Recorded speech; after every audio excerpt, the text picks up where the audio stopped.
Friends మీ అందరికీ రాఖీ పండుగ శుభాకాంక్షలు. రాఖీ పండుగ సందర్భంగా నేను ఒక మాట చెప్పాలనుకున్నా ఫ్రెండ్స్. దేవుళ్ళు అంటే అన్ని చోట్ల ఉండలేక మనకి అమ్మ నాన్న గిఫ్ట్గా ఇస్తాడంట ఫ్రెండ్స్. అలాగే కొన్ని కుటుంబాల్లో మాత్రమే ఒక్కొక్కసారి మనకి జీవితాల్లో లాటరీ తగిలినట్టు ఇలా గిఫ్ట్గా మనకి జీవితాంతం తోడుగా ఉండటానికి ఒక అన్నయ్యని కానీ తమ్ముడిని కానీ మనకి ఇలా గిఫ్ట్గా ఇస్తాడు ఫ్రెండ్స్.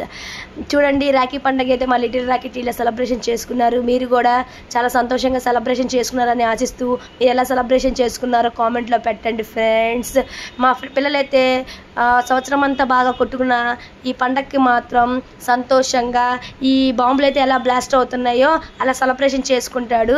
మా లిటిల్ రాకెట్ అయితే వాళ్ళ అక్కని తీసుకెళ్ళి తనకి ఏది ఇష్టమైతే అది రాఖీ కొని స్వీట్స్ కొనుక్కొచ్చుకొని ఇగో ఇప్పుడు మీకు చూపించినట్టు అలా సెలబ్రేషన్ చేసుకున్నారు. మీరు కూడా ఎల్లప్పుడూ ప్రతి సంవత్సరం కూడా ఇలాగే సెలబ్రేషన్ చేసుకోవాలని ఆశిస్తూ మీ లిటిల్ రాకెట్స్ ఫ్రెండ్స్. ఓకేనా, బాయ్.